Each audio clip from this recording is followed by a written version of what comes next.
I'm King Link and it's August, so it's time for the Humble Choice August 2023 review. Now this is my birthday month and this bundle is a great present. It's amazing, well, except for a minor thing that I'm going to talk about at the end. I've covered half of these games previously, most on Game Pass, and I played them all now on stream for an hour, so I'm ready to dive deep into these games and tell you how they play, what is worth checking out, and who is going to enjoy each of them. I'm excited to talk about them, so let's start with what's already on the screen. The corpse looks at you with bulging white eyes. The face around them does not look human. It's swollen and ready to... Disco Elysium, The Final Cut, an amazing storytelling experience. Disco Elysium is not like other games. I think of it a bit like a CRPG without combat. You develop a character, build out their stats and skills, and then roleplay as the main character. The game is fully voiced now that the Final Cut version is out, and it's fantastic. There are skill checks for when your stats matter, but for the most part this is more about the storytelling and world building. The main character too starts as a mess of a human being, but what's interesting is it's up to the player if he stays that way or tries to better himself, and you will empathize with him. But Disco Elysium is fully story-driven. 90% of the game is just reading or hearing the story, and anyone who wants more than that will have issues. The writing style is unique, but of course that means some players might not enjoy it. Also, a lot of the brilliance comes from how many ways there are to do each quest or goal, and I feel like people might not be able to fully understand the grand design without trying a different character and seeing that there's more than one way to solve almost every puzzle. Pick this up if you think narratives and stories are important to games, or just want a fantastic world to discover. This is a dystopian future, but the entire game is told in such a way that players will be compelled to discover more and more about the game and its characters. The way the story is told, there's also a great ability to replay the game to see even more of the interactions, with many stat values and skills unlocking different story pieces, but it's not really required. One last thing though, Disco Elysium is awesome, but it's also quite mature. The F word is spoken multiple times, the themes in the game are darker than most games, and there are a few slurs censored, but still it's obvious what's being said. If you have a problem with any of that, of course this game should be avoided, but I do think all of those work really well with the story that is told here, and without them it would be missing something. For the blue and gold! Chivalry 2, Multiplayer Melee Mayhem. Chivalry 2 has players joining massive multiplayer matches of up to 64 players, trying to earn a victory for their side, honor, and praise. These matches always turn into a wild frenzy of blood and guts where working in a group will always be valuable, but the battle is exciting and you can always earn some level of honor on your own, even if you're not that skilled. The combat is exceptional as well as deep, and it needs to be because so much of the game relies on it. On the other hand, this is a multiplayer only game and it's often a frenzy. If you get overwhelmed with huge groups, this might trigger you, and there are not a ton of modes, mostly focusing on really large objective maps and deathmatch. And I do have to call out that there is a battle pass that mostly goes for real money. It's not time limited, which is good, but it's still a microtransaction as well as other microtransactions in the game, though many items can also be earned by in-game play. Pick this up if you want a multiplayer game, especially one focused on melee. There is archery in the game, but at some point you will be fighting face to face. However, this is really popular. There's a strong community, about 2,000 players as a daily max consistently on Steam charts, and that's not even considering crossplay is here as well. I was able to get into every match in under a minute, and mostly it's just waiting for people to load in. Hey, wake up. Come hang out with me. Road 96, a look at a totalitarian government through the eyes of the fleeing youth. Road 96 seems simple. Players start as a character and meet various people as they proceed through the game. After about an hour, players will usually escape the country or come to an unhappy end, and then Road 96 really shows what it's about. It's not the story of a single character, but rather a long-term look at the country through multiple various fleeing teenagers, with each character's actions affecting the overall story. The downside is, of course, this is mostly a story-based game, so players wanting combat or action will be a little displeased. Also, the game does suggest it is procedurally generated in some way, but that's mostly a lie without getting into specifics. While I enjoy the writing, it doesn't do a great job of hiding its big reveals, most of which you can guess fairly early, but are still enjoyable. Pick this up if you enjoy stories and want an interesting told tale. This is unique, and the pacing of the scenes between all the characters and different ways you get to know them stand out. There are a lot of good scenes and interesting people to meet on the road, and learning about the country will keep players coming back for the entire experience.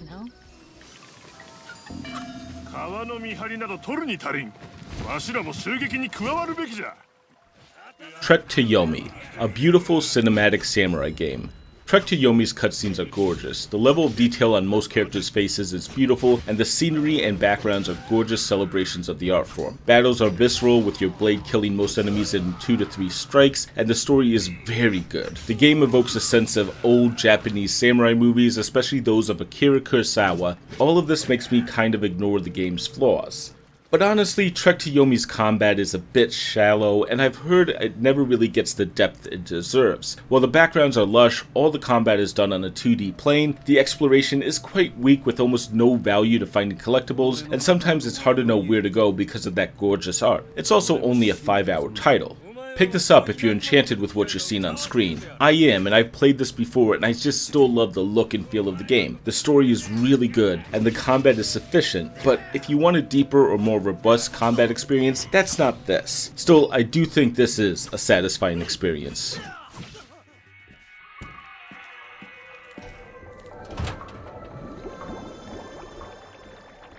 Arcade Paradise, Laundromat Simulator.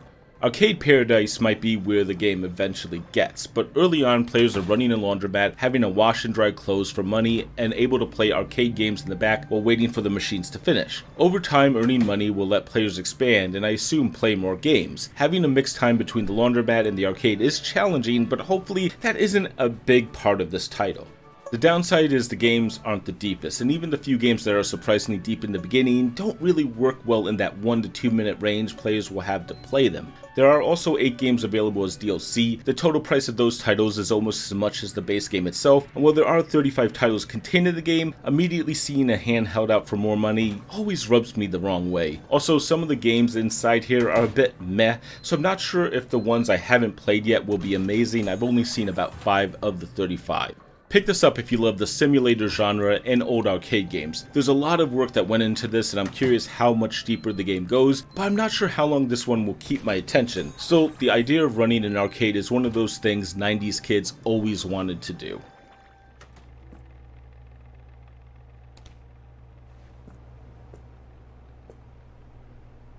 SuchArt, Genius Artist Simulator, a lovely art simulator. Not to make this review about me, but I'm not very artistic, especially traditional art, but digital art too. I hate painting and drawing, and I inflict my programmer art on every new employee who joins my team at work, and I take a silent joy in doing so. Sufficient to say, art is not my thing. After playing an hour of SuchArt, I found myself enjoying drawing. Well, not enjoying, but at least having a good enough time that I wouldn't mind continuing. There are enough unique suggestions and requests that I found myself having fun even with my lack of ability. The desire to build a gallery, the chance to challenge myself, and the painting mechanics that are unique and good. In addition, if you have a tablet, the game claims you can use that for the art, if you prefer.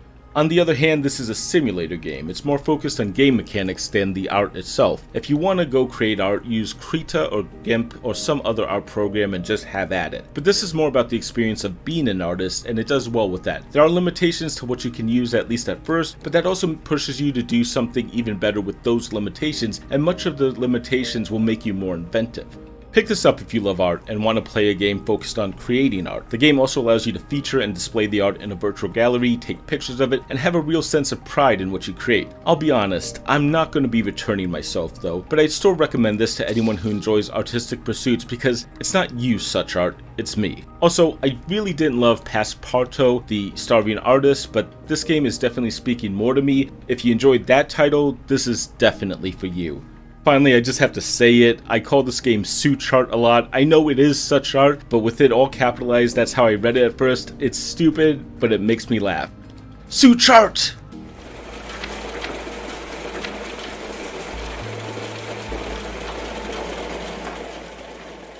Tin Can, Life Pod Simulator.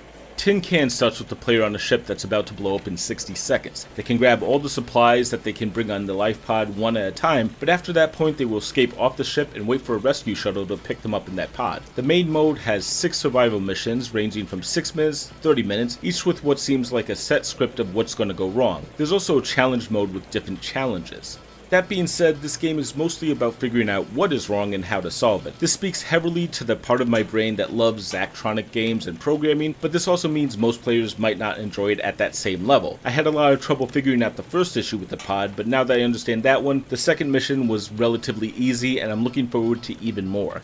Pick this up if you like puzzle solving and dealing with problems, especially in a high pressure situation. Limiting the problem area and focusing on diagnosing the computer systems feels pretty fresh, but also there's probably a limited number of unique missions here, so once you run every survival and completed it, I'm not sure how much there is to do. Even the challenges feel a little bit limited, as there's only a certain number of events that can typically happen on this pod.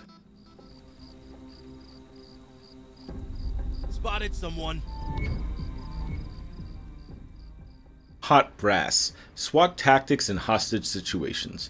In Hot Brass, you're a member of the police and have to deal with escalating situations. Players will have to bust in, take down hostiles, control the situation, and get everyone out alive. Each level has a set of challenges, collectibles, and a goal of trying to avoid killing anyone, as well as not having an infraction of breaking the police code. There's also up to 4-player local co-op and an online co-op that is a bit dead, though you can still use it to play with a friend. At the same time, the AI in this game feels extremely stupid. At one point I found that sliding on a table makes the enemy stop shooting at you, walking around a corner makes the enemy mindlessly wander over. I think one guy lost sight of me when I just stepped out of his view cone for a second. I don't know if the game is really balanced for single player, hunting collectibles isn't really that fun, and this almost feels like propaganda at times, mostly painting the police as paragons of good who do no wrong. That's not really reality. Pick this up if you want to play a tactical game, especially with other players. Something is interesting at the core here, but also as a solo game, it feels like it's missing an important depth that other players will hopefully help. And that's what I have for this month's choice. Now let's take a look at Is There Any Deals list. The value is decent, though a bit less than last month, though Chivalry 2 has never been cheaper, and SuchArt has a good value. Tin Can, Disco Elysium, and Arcade Paradise at around $10 at their lowest means if you want any of those games, for $2 more you get the entire rest. The number on the right shows how many times they have been bundled. Most of these games were offered through Fanatical Platinum collections, which I don't really count the same, but Chivalry 2 was in a Melee Mayhem bundle on Humble. Also, there are coupons, but I wanted to point out the coupon for Arcade Paradise makes no sense. It's 15% off the high score edition of the game, but that also includes an extra copy of the game and goes for $26 after the coupon, so it's not really worth it. I mentioned I had a personal issue with this choice, and it's that I already owned 4 of these titles before picking this bundle up. That's not really a big negative, especially for someone else. I owned them because I enjoyed them on Game Pass or on their own. The big titles being Disco Elysium, Road 96, and Chivalry 2, though the last one was because I was already in a good bundle. I did own SuchArt because I just picked it up somewhere. I'm glad, however, to get the others, but I think similarly, many players will likely already have the big name games that they want from this. There are 2 major genres on display here. Disco Elysium and Road 96 are great story-based games that shine with their storytelling and narrative. Arcade Paradise, SuchArt, and Tin Can are all first-person simulator games. Even though they are all a bit different, they will be interesting for fans of the simulator genre. If you're a fan of either style of game, you will be well served here. As a fan of story games, though, I can easily say this is what I would want to see for the genre. With that said, let's break down the game into tier lists and 4 categories. Those games worth the full bundle price, those strong contenders, the average games, and the misses. And remember, this is personal opinion on the games and how much fun they are to play outside of the discussion of the actual value. And we're going to be skipping the miss category. I think everything here will find an audience, though the question is really, will that audience be you? So moving up to the average tier, I just think the lowest game is lacking a lot of polish. That's what we've been watching, Hot Brass. It's not really a bad game, I enjoyed myself with it, but I also have no desire to return, and I think it probably needs more players, even though it allows solo play. Following that up, we have Arcade Paradise, and I'm sure this game will get better, and running the laundromat will be less of a thing. I honestly think I'm right on the tipping point of that, but the one thing I worry about is being unable to spend a decent amount of time to play the games because the simulator aspects get in the way. Also, that DLC situation is frustrating. And that's the average tier, and 2 games aren't bad, though the next title was kind of on the border here. The bottom of the strong contenders is Tin Can. I'm giving that the thumbs up because I enjoyed it, and this is a game that I'm probably going to be playing first out of the bundle. It's not going to be that long, but the gameplay of figuring out what's going on and how to solve it works here, and I actually enjoyed the experience. Honestly, it might be worth trying to get my VR headset working again to try this out in VR. The middle of the strong contenders is Trek to Yomi. The style of this game is just brilliant, it looks amazing, it's got that great story and visceral gameplay, but it is a little short, and when I break it down, I start to see the pieces instead of the presentation. Still, it is absolutely worth checking out. And the top of the strong contenders is SuchArt. Like I said, I say it all the time. SuchArt is a brilliant art program. I mean, I'm putting it here and I likely will never return to it. But if you ever have the slightest desire to create art, go for it. It will definitely satisfy you. Also, you can draw on everything, which really makes it special. I'm tempted to show this one to my wife, who loves creating things. She will go crazy for it. And that's where we are after the strong contenders. There are 3 games left, so let's go down the rest of the list. The bottom of the games worth the full bundle price is Road 96. I'm a fan of story-based games, and the way Road 96 tells its story is very compelling. Ignore the promise of a procedural system, but if you enjoy a good narrative, this is exactly what you'll want. Memorable characters, major reveals, and interesting events will keep you coming back to see it all. And that leads us to the next game, which is Chivalry 2. I don't play a lot of multiplayer games, but Chivalry 2 makes me want to play more of it, and the combat's really good. I've played quite a bit on Game Pass, and I'm hoping to play even more on Steam. This just feels amazing. But that leaves just one game, and of course, it's Disco Elysium. This might be one of my top 10 games of all time. There's no question what was getting the top spot. The writing is so good, the style is amazing, the characters are unbelievable, and the fact I don't even want to use the main character's name because that and everything else is part of this amazing tale, and that really should tell you this needs to be experienced. Now, one note for uber fans of the channel, some of you are probably asking, how can you heap the praise on Disco Elysium as one of your favorites when it didn't earn the Game of the Year when you played it? Well, that's because Hades came out in that same year, and dear God, did I play the hell out of that game too. And that decision actually was still very close. Disco Elysium is worth your time if you haven't played it already. With that said, this is the final tier list, and yeah, as I said, I'm so happy with how this lineup looks. Even though other months might have similar metrics, those top 3 games, this month is almost guaranteed to be a top spot of the entire year. Or we might find Hades in a bundle when Hades 2 drops. We'll see. If you enjoyed this video though and want more from me, consider subscribing to my channel, ringing the bell to get notifications, and remember, no shorts, no fluff. I make videos when I have something to say. Like, share, and comment, it always helps, and be good to each other.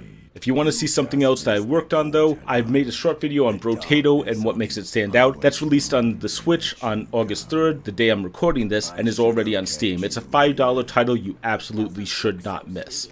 And speaking of Disco Elysium, I have a video where I tear down an opening quest to show you why that game really stands out, so if you're still on the fence, check that video out. Okay, I know, I've praised that game enough. I'll stop for this month. See you next time.